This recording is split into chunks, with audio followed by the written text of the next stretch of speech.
Hey guys, this week's video is dedicated in memory of Masha Bas Bat Sheva. Today is First Friday, can't wait to see a whole bunch of you. Also, Rosh Hashanah is in 2 weeks from tonight, so make sure you go to ygprochester.com. Fully covered over there. We got you Rosh Hashanah dinners, services, tashlich. Check it out. Phishing attacks. Phishing, I mean with a PH, not with the F. This isn't a review of Jaws. But everybody's very much aware that when it comes to identity theft, it's a very big thing, right?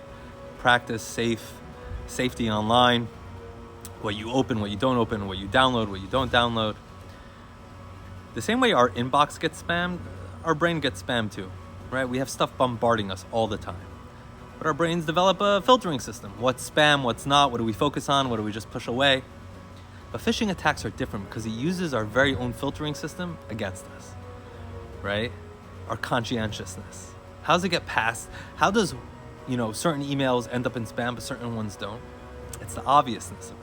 Right? It's the attention, your boss needs you right now. Please look at this. Your work needs you, whatever it is. Wow, I want to do the right thing. I got to make sure that I open up this email right away. Phishing attacks sneak past us because it uses the fact that we want to do the right thing, uses it against us. What does a spiritual phishing attack look like? Right? The evil inclination, it's very smart. It knows that if it goes, if it just says, oh, don't do anything good, we're going to ignore it. Similar to when our email sees a title, Nigerian Prince in Danger, it sends it to your spam, right? You don't even see it. It gets a little more clever, right? It says, just don't get that into it. It doesn't tell us don't do good things. Do them, but calm down, chill out. Or maybe you're not good enough. It tells us you're not good enough to do this. Oh, you could be so much better. You're not a good person. We get down on ourselves. In this week's Torah portion, Tavo, we have a whole bunch of, you could call them curses, negative things that we're told about. Could happen if we don't do the right thing. One of the things it mentions there is that, things happen negatively when we don't serve God with joy. What do you mean don't serve God with joy? See, joy is a hard thing. It's more than just doing the action.